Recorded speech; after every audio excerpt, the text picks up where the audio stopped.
What's going on, everyone? So, when it rains, it pours. First, Jarred Vanderbilt, not going to be ready for training camp as well as preseason. Questionable about the regular season. And now, we got reports earlier today about Christian Wood. Christian Wood has undergone knee surgery, is expected to be reevaluated in 8 weeks. So, you're missing training camp, you're missing preseason, you're missing, good couple weeks into the regular season. Probably the first month, at least, of the regular season is most likely what's going to happen. Now, it's frustrating because it's like, once again, we haven't made any moves, we haven't made any trades, we haven't done anything that to kind of like offset these kind of struggles. Where like if you pulled off the Jeremy Grant trade, it's like, yeah, it sucks that Jarred Vanderbilt isn't ready, but we can weather the storm, right? He's just going to be a backup at that point. He's probably only playing 15 minutes a game. It's fine. We can live with that, right? Same thing with like Christian Wood. It's like, okay, well, as long as we have, like Wendell Carter Jr., just using that as an example, right?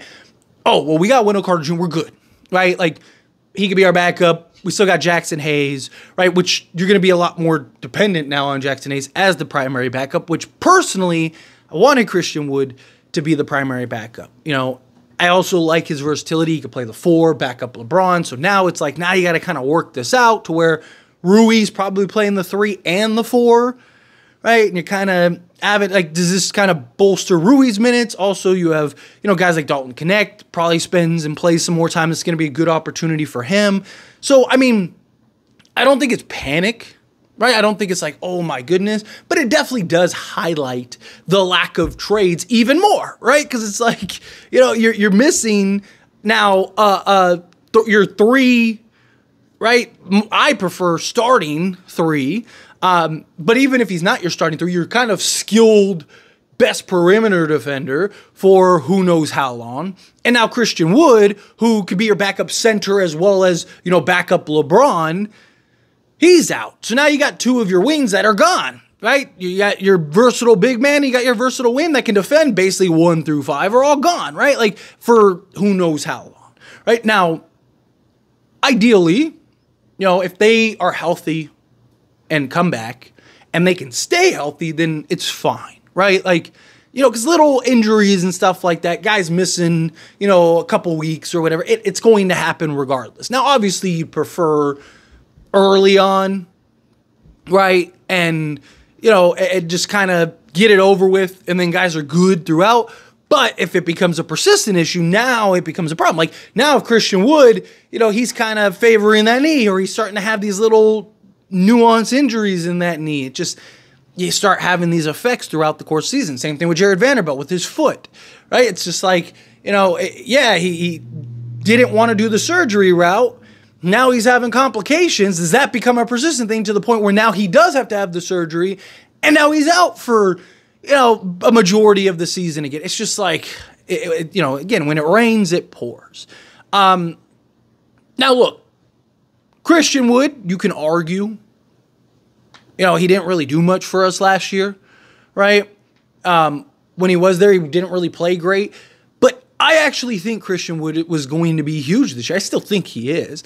I don't think he's going to be like so good. Like, that's it. Lakers are a contender. But I do think he'll be much better under J.J. Redick than he was with Darvin Ham. Darvin Ham basically utilized him as a 3-and-D wing rather than a big man that can step out and stretch the floor, right? He never really put him and slotted him in the proper position. Something that I talked about and highlighted all season long, right? Like, when people would be critical of Christian Wood, I'm like, how can Christian Wood be any good when you're not playing him to his skill sets? You're not playing him to his advantages. You're having him just stand. I mean, how often do we see Christian Wood just standing at the top of the key the entire play, right? There are times where we're just stagnant offensively, terrible offensively. And it's like you have guys like Rui Hachimura, you have guys like Christian Wood, put them on the block, dump the ball down to them, tell them, go make a play, go get a bucket. Why are they standing out on the perimeter while all these other guys can't hit buckets? Like, what's the worst that happens? They don't make a bucket, you're already not making buckets, right? Like, again, it's understanding and utilizing your players and understanding their skill sets and how to maximize.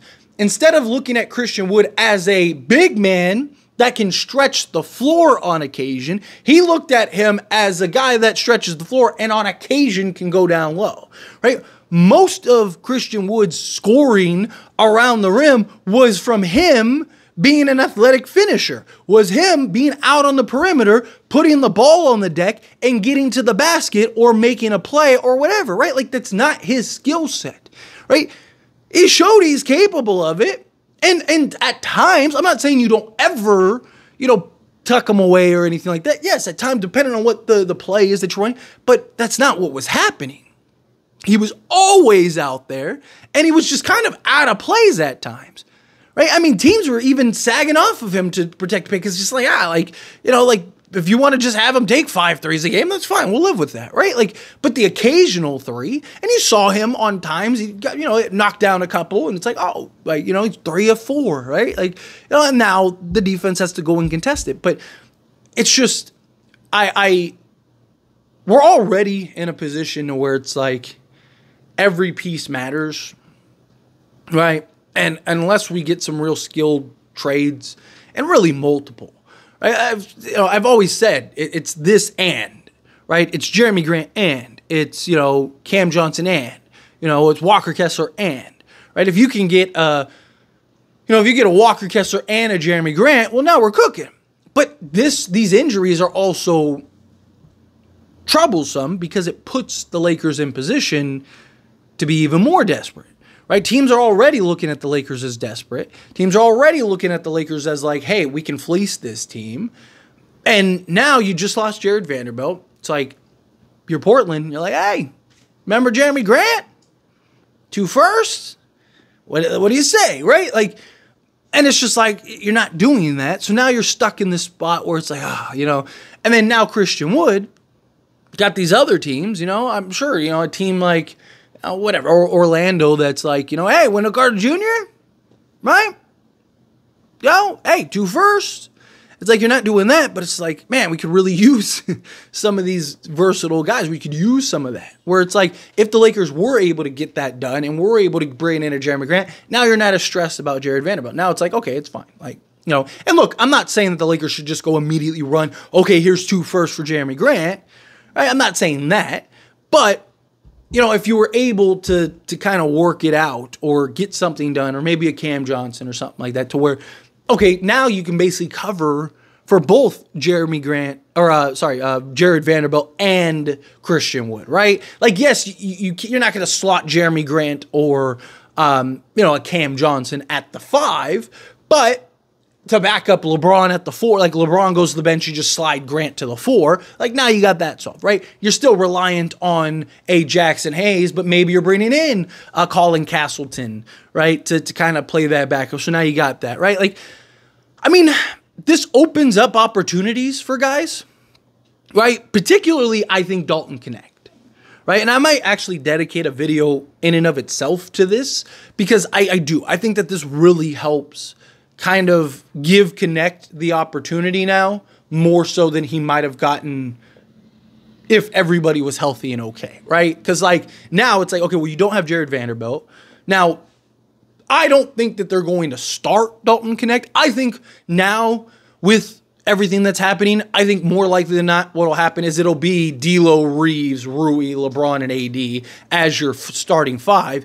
And I think when LeBron goes and gets rest, he'll probably just move Rui to the 4 and then bring in like a Dalton Connect or something.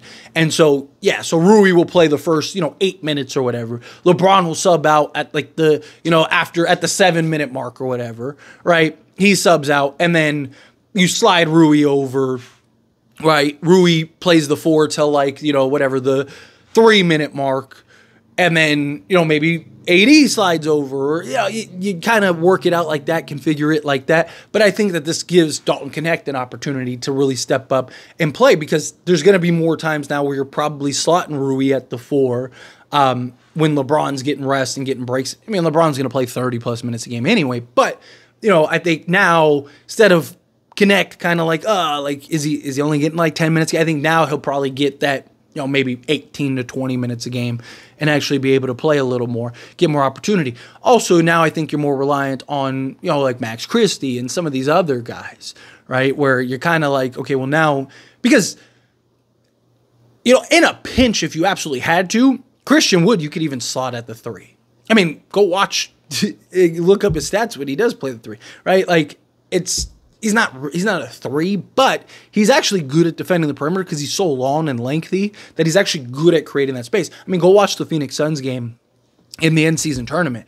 I mean, he was giving Kevin Durant some trouble, right? Because he's long enough and lengthy enough and actually moves well enough to where he could kind of contest and challenge. Now, I wouldn't want you starting him at the 3 or like playing 20 minutes a game at the 3, but in a pinch, it's like, we really kind of could use some length out there, right? Okay, like you could throw him out there, right? Like you got him and Cam Reddish and guys like that to where you could have some length, but at least with Christian Wood, he can knock down the occasional 3. Again, I don't want him just tucked away in the corner. Utilize him and maximize him, but, you could kind of get away with that, right? But let's say you were going at times with like D'Lo, Reeves, Wood, LeBron, and AD, right? Well, on offense, you could just slide Wood to the 4-5 spot.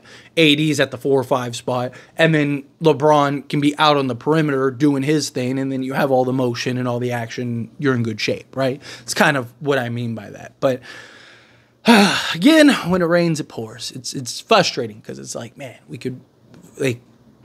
need these guys, right? Christian Wood, again, it's like he was a big signing for us last season. There was a lot of like, is this the guy that puts us over the top? Right? And it's because he's a 17-8 guy, 17-7 guy. And, I don't think he'll be that on this Lakers. I didn't think he'd necessarily be that next year. He obviously at any night can go get you 20, but I figured, he'd probably be 10-5 off the bench, which is great. That's in a bench role, and his ability to stretch the floor and impact the game and in a pinch step up and play. Like, it's just now you don't have that for, 2, maybe longer, 3 months. It's tough. But anyway, as always, this is a discussion. Pass question on you. Let me know your thoughts and opinions down in the comments below. What do you think? How do you feel? What are your thoughts? Are you kind of like, are you kind of look at it like, it's whatever at this point, right? I know a lot of people are just kind of like, it is what it is at this point. Are you one of those people that like, no, this really hurts? Do you think like, it's not that big of a deal. It's not that impactful, right? Christian Wood, because I get it. Like we didn't get much, but I really do think JJ Redick would have been able, and still will, right? Like not like we lost him for the season. Like he's supposed to come back, but it sucks because you're not going to get the training camp reps. You're not going to get the preseason reps. You're not going to get the things to now you're kind of just slotting him in and hoping he can figure it out quickly. It's tough. But again, I feel whatever your thoughts are. Let me know down in the comments below. That being said, if you haven't liked this video, hit that like button. Helps me a lot. Helps me enjoy these types of videos, and I truly appreciate it. Not subscribe channel, hit that subscribe button. Turn on the bell notifications. Appreciate y'all. See you in the next one. Thank you.